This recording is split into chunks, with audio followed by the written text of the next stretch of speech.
Hi friends, ఒక్క ప్రశ్న.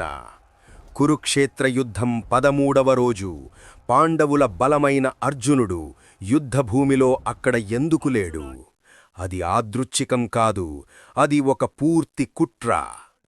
Welcome back to Abhimanyu daily dose day 4. పాండవులను ఓడించాలంటే ముందుగా అర్జునుడిని దూరం చెయ్యాలి. ఎందుకంటే చక్రవ్యూహాన్ని ఛేదించగలిగేది ఈ ప్రపంచంలో ఒక్కరే, అదే అర్జునుడు. అతను యుద్ధంలో ఉంటే వారి వ్యూహాలన్నీ విఫలమే. అందుకే సంశప్తకులు అనే రాక్షస సైన్యం అర్జునుడిని సవాలు చేసి యుద్ధభూమికి చాలా దూరంగా తీసుకెళ్లారు. ధర్మం కోసం జీవించే అర్జునుడు ఆ సవాల్ని నిర్లక్ష్యం చెయ్యలేకపోయాడు. అర్జునుడు లేని సమయం చూసి ద్రోణాచార్యుడు అత్యంత ప్రమాదకరమైన పద్మవ్యూహం పన్నాడు.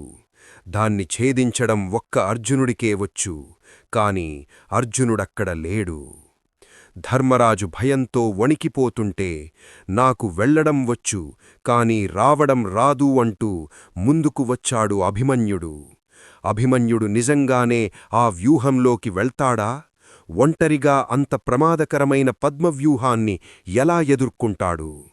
అది రేపు డే 5లో పద్మవ్యూహం లోపలికి అడుగు.